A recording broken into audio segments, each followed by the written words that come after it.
네, 안녕하세요. 안과 전문의 이성호입니다. 오늘은 스마일 수술의 구조 중에서 복도에 대해서 조금 더 설명드리려고 합니다.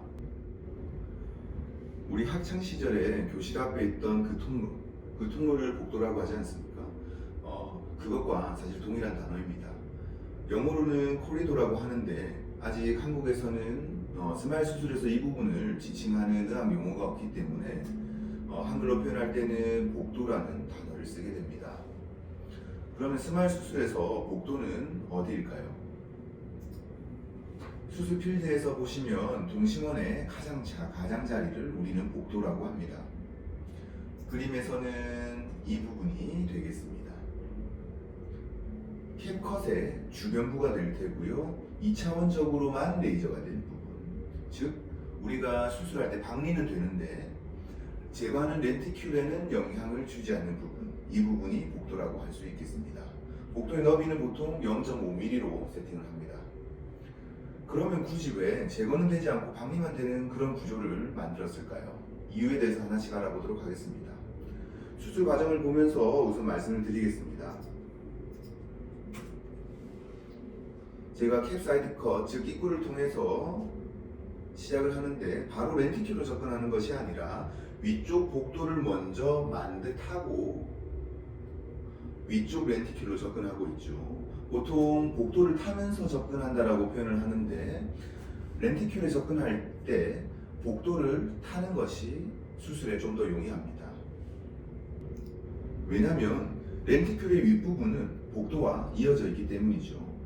따라서 복도를 통해서 렌티큘의 윗부분을 접근하는 게 수술이 조금 더 편해지는 거죠. 첫 번째 목적은 수술 과정에 용이함이 있습니다. 다음 사진을 또 같이 보실게요. 이 사진은 네 가지 모두 다 레이저를 마친 사진이 되겠습니다. 각각의 특징을 하나씩 말씀드릴 텐데 환자분들의 협조도에 따라서 다양한 폭의 복도가 만들어지는 이러한 사진들을 보실 수가 있는데요. 첫 번째 사진은 앞서 보여드린 사진으로 복도가 아주 균일하게 만들어진 모습을 보실 수가 있습니다. 두 번째는 아주 약간이긴 하나 7시 방향으로 복도가 조금 좁아져 있는 모습을 보실 수가 있습니다. 세 번째는 눈에 확 튀는 부분이 있으실 텐데 6시 방향, 즉 아래쪽에 복도가 많이 좁아져 있는 모습을 보실 수가 있고요. 마지막으로는 6시 방향의 복도가 조금 더 좁아지면서 환자분들의 협조도가 더 떨어지게 되면서 캡사이드 컷, 즉 입구 부분에 된 레이저도 기존 레이저 된 부분과 떨어진 곳에 만들어진 모습을 보실 수가 있습니다.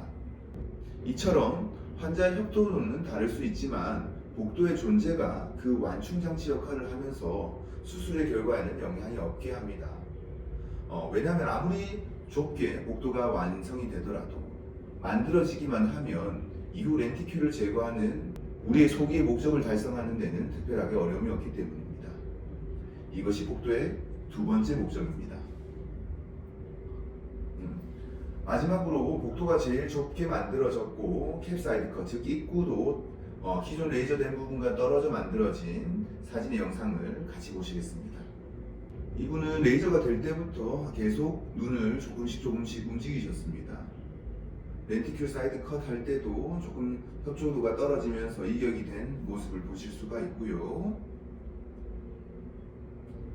캡 컷을 할 때도 끝에 계속 움직이시면서 마지막에 보시면 앞서 보여드린 것처럼 아래쪽 복도가 좁게 만들어지고 입구 부분도 기존 레이저 된 부분과 떨어진 곳에 만들어진 모습을 보실 수가 있습니다.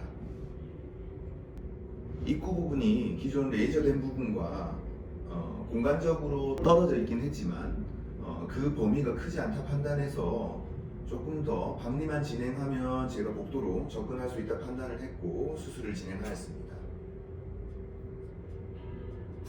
입구에 접근할 때 제가 조금 더 힘을 주는 모습을 보실 수가 있고 다행히 복도로 크게 어려움 없이 접근을 했습니다. 또 복도를 이용해서 위쪽 렌티큘에 접근을 했고요. 아래쪽 렌티큘도 큰 어려움 없이 박리를 했습니다. 이후 수술 과정은 특별하게 문제없이 진행되었습니다.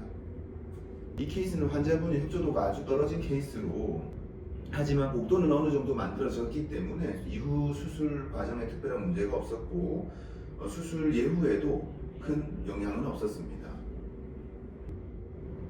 오늘은 스마일 수술 구조 중에서 복도에 대해서 알아보았습니다. 내용이 조금이라도 시청자분들께 도움이 되셨으면 좋겠습니다.